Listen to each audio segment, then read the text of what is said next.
हमें कृषि पंडित की उपाधि 2002 में दी थी उत्तर प्रदेश सरकार में। 2004 में डॉक्टरेट ऑफ फार्मर की उपाधि मिली। आप 8 से 10 घन मीटर का एक बायोगैस लगाएं। एक 10 गाय की गोबर डेयरी खोलें। जब आप 2 कुंटल गोबर रोज गोबर गैस में डालेंगे तो 2% फास्फोरस और 1.5% नाइट्रोजन रोजाना आपको मिलता है। इस मॉडल की खासियत यही है कि प्रोडक्शन जो इतना ज़्यादा बार बार हम लोगों को मिलता है। खेती का एक ऐसा मॉडल जिसमें आप 1 एकड़ से 20 लाख रुपए से ज्यादा कमा सकते हैं। सुनने में ताज्जुब होगा, लेकिन ये हकीकत है और इस बात को सच साबित किया है झांसी के साकिन गांव के किसान डॉक्टर अवधेश प्रताप सिंह ने। इनके नाम के साथ जो डॉक्टर लगा है वो अपने इसी काम की वजह से जो इन्हें मानद उपाधि के रूप में मिला है, और इन्होंने अपनी खेती में ये भी साबित कर दिया कि जो लोग रासायनिक खेती करते हैं उससे कहीं ज्यादा प्राकृतिक तरीके से खेती करके, वैज्ञानिक तरीके से खेती करके किसान अपनी आमदनी कर सकते हैं। तो चलिए आपको मिलवाते हैं डॉक्टर अवधेश प्रताप सिंह जी से और जानते हैं कि आखिर खेती का ये कौन सा मॉडल है जो किसान को रातों रात इतनी आमदनी करा सकता है। बहुत बहुत स्वागत है आपका अवधेश जी। अवधेश जी, ये बताइए कि 1 एकड़ और 20 लाख रुपए से ज्यादा की आमदनी का आप दावा कर रहे हैं, आप कितना पा रहे हैं, ये सही बताइए। हमारा 6in1 लल्ला किसान एकल बजट लल्ला किसान सिस्टम हमारा नाम है। इसमें 4 चीज़ें, आप 8 से 10 घन मीटर का एक बायोगैस लगाएं और बायोगैस एक 10 गाय की गोबर डेयरी खोलें। 10 से 15 गाय हो जाती हैं वो एक आध साल में, 15 1.5 साल में। तो शुरू 10 गाय से करें। तो जब आप 2 कुंटल गोबर रोज गोबर गैस में डालेंगे तो 2% फास्फोरस और 1.5% नाइट्रोजन रोजाना आपको मिलता है। अगर 2 कुंटल आप डालते हो तो उसके अवायवीय बैक्टीरिया उसको खा लेते हैं और 30 किलो हजम कर देते हैं। 70 किलो गोबर निकलता है, 70 किलो की सैलरी निकलती है। हमारा 8 घन मीटर का बायोगैस लगा है। इसमें हमने 3 हौदी बनाई, एक इसकी नेचुरल होती, 2 अपने तरफ से बनाई हमने। यहाँ पर जो सैलरी आती है वो उस जाली से छन जाती है। तीसरे में डाइल्यूट करके जो आप देख रहे हैं जाली, इसमें हम मड पंप लगाए हैं। एक पंप इधर लगाए है जो प्रेशर से हमारा 200-300 मीटर तक दूर सैलरी को फेंक देता है। इसमें बिना किसी मानव श्रम के हम स्प्रिंकलर द्वारा और डायरेक्ट जो फ्लड देना हो वो हम आपको भेज देते। हमने 10 साल पहले गैर दूध वाली गाय रखी थी, 4 बार क्रॉस करा के चौथी पीढ़ी हमारी साहिवाल में बदल गई। अब हमारे पास दूध हो रहा है 10 लीटर औसत। एक गाय का दूध होगा तो 10 गाय का आएगा आपका 100 लीटर। तो अगर हम 100 किलो दूध सप्लाई कर रहे तो 4,500 रोज की हो रही हमें आमदनी। अब इसका गणित क्या है कि 25% में अगर हमने 1 एकड़ में जो फोडर लगाया तो ये 1 एकड़ की 25% में 15,000 हम ज़मीन किराए का जोड़ लें और मैं उसकी 20,000 रुपये जोड़ लें। इस तरीके से 15% जब कभी हम फोडर नहीं काट पाते हैं तो एक गाय को खिलाने में जो पशुपालन का रिकॉर्ड है हमारा है वो करीब 231 रुपये लगता है। तो 1 साल में करीब 8 लाख रुपए खर्च आता है गाय को खिलाने में। हम उसमें 1 लाख करीब 15% करके इसको कम करके करते हैं तो 7,80,000 रुपये का हमें आमदनी फोडर बचता है।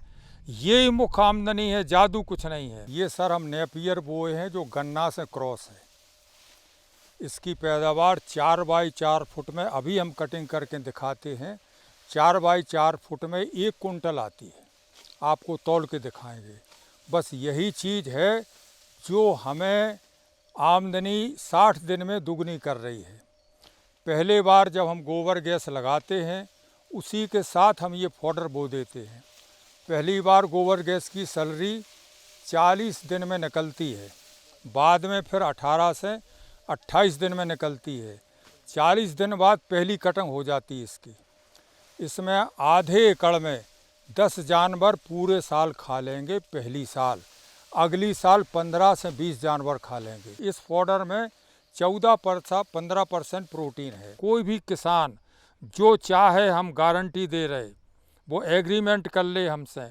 अगर हमारे तरीके से पहले गोबर गैस लगाए, उसी दिन फॉडर बोले, जब सैलरी निकलने लगे, फॉडर कटने लायक हो जाए, तब वो गाय लाए। हमारा सिस्टम ऐसा है, हम गौशाला करीब 4 फीट ऊंची बनाए हैं अपनी ज़मीन के हिसाब से, और उससे 1 फुट नीचे बायोगैस लगाए हैं। दोनों तरफ गाय बांधे हैं, बीच में नाली है। सुबह हम अपने उठते हैं या हमारा कोई काम देखने वाला आदमी उठता है, 1 इंची मोटर से उसमें बोरा लगा के दो बार उसमें नाली में चलता है। पूरा गोबर गौमूत्र 1-1 ग्राम हमारे गोबर गैस में चला जाता है। जितना जाता है उतना ही सैलरी खाद बन के उधर निकलती है। ये मानक हमारा पूरा पशुपालन विभाग उत्तर प्रदेश ने जो बनाया है, खाने का खर्च, दूध की आमदनी 10 लीटर की, वही है। केवल हमारा फॉडर अपने तरफ से हमने जो फ्री है। ये उस 1 एकड़ में बाग भी लगाया आपने? वो बाग 25% में लगाए। सर, दूसरा प्रोजेक्ट 6 in 1 लल्ला किसान सिस्टम ये है, किसी किसान के खेत पर अगर आप 25% में बाग दे दें, स्प्रिंकलर दे दें, बायोगैस दे दें और 10 गाय की डेयरी दे दें दूध वाली, तो उसको आपसे फिर कुछ नहीं चाहिए। जो 2 कुंटल गोबर डालेंगे तो आप ये मान लो 2,80,000 का नाइट्रोजन, फास्फोरस, सूक्ष्म तत्व मिलेंगे, जो हमारे पत्रांक में है, आप उसको देख सकते हो। तो 1 एकड़ में कुल ये कितना निकल के आ जाता है इन सारी चीज़ों को अगर जोड़ लें? जैसे हमने अभी कहा 20 लाख से अधिक, तो 1 एकड़ में आपका कितना आ जाता है? करीब 7.25 लाख रुपए तो बचता है। 7,80,000 69,000 रुपये खाने में बचता है, ठीक। और खाद में बचता है 2,79,000 80,000 के करीब। ये खाद नाइट्रोजन, फास्फोरस, सूक्ष्म तत्व ये बचते हैं। दो चीज़ें ये बचती हैं। और इनकी कीमत, जो हम नाइट्रोजन, फास्फोरस, इनकी अगर हम कीमत जोड़ें रासायनिक खाद के रूप में, तो ये 2,80,000 के करीब हमें इसकी आमदनी होती है।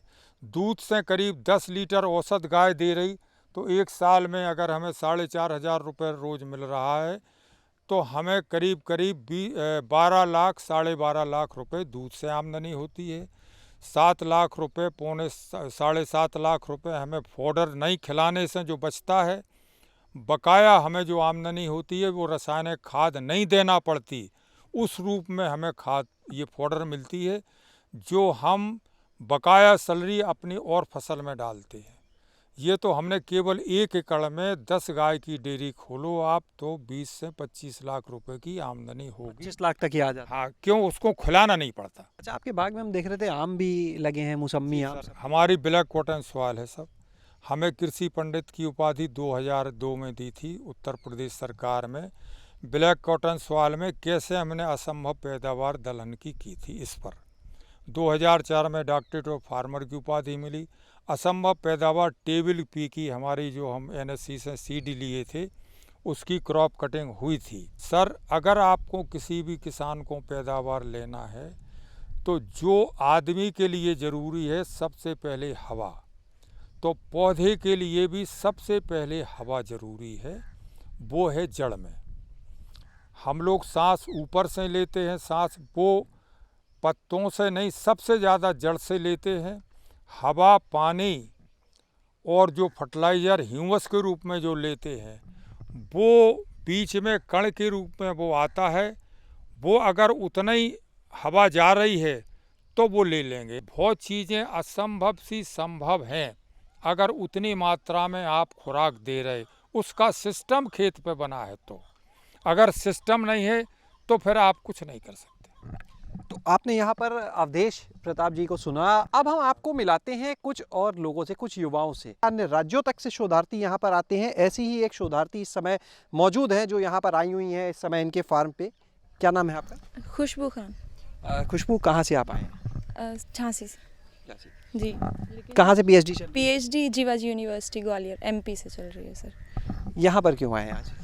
एक्चुअली एग्रीकल्चर में हम लोगों का देश जो है ना वो काफ़ी आगे है, लेकिन टेक्निक की वजह से चीज़ों में प्रॉब्लम क्रिएट होती है। तो टेक्निक की वजह से, और मेन इस मॉडल की खासियत यही है कि प्रोडक्शन जो इतना ज़्यादा बार बार हम लोगों को मिलता है, और सबसे बड़ी चीज़ ये भी है यहाँ पे कि जो लैंड की जो कैपेसिटी है प्रोडक्शन की वो बढ़ जाती है। तो वो कैसे बढ़ती है, जो डीएपी और यूरिया से कम हो रही है आजकल, तो उसकी वजह से उत्पादन भी हम लोगों को कम मिल रहा है। तो इस मॉडल की यही खासियत है, तो इस वजह से हम यहाँ आए हैं। तो आपने देखा कि अन्य राज्यों तक से जो लोग पीएचडी कर रहे हैं यहाँ पर आते हैं। अवधेश जी से एक बार फिर बात करेंगे। एक आखिरी सवाल, आपने 1 एकड़ के मॉडल का पूरा गणित तो समझा दिया, आप कुल कितने क्षेत्रफल में अभी खेती कर रहे हैं इस मॉडल को? जी सर, पहले हम 10 एकड़ में कर रहे थे सब, फिर धीरे धीरे कमा के हमने इसको 4 एकड़ में कर दिया। 10 एकड़ से 4 एकड़ में कर? जी, क्योंकि हम उसकी हाई स्टील लेना चाह रहे हैं। बहुत बहुत शुक्रिया बात करने के लिए। तो आपने यहाँ पर सुना अवधेश प्रताप सिंह जी को, उन्होंने अपने इस पूरे मॉडल को बताया, खेती का वो मॉडल जहाँ पर आप रसायनों का इस्तेमाल नहीं करते, यानी प्राकृतिक खेती करके आप इतनी आमदनी कर सकते हैं जिसकी कल्पना रासायनिक खेती से भी नहीं की जाती है। और पूरी तरह से स्वास्थ्य के लिए भी ये खेती अच्छी है। किस तरह से प्राकृतिक तरीके से डेयरी को और बायोगैस भी यहाँ पर बनाई जाती है, किस तरह से फसलें ली जाती हैं, और एक असंभव प्रयास करने की जो बात उन्होंने कही वो यहाँ पर किया जा रहा है, और उसके जो परिणाम है वो सामने। और यही वजह है कि दूर दूर से अब लोग इस मॉडल को समझने के लिए यहाँ पर शोध करने भी आते हैं। शैलेश अरोरा, गाँव जंक्शन।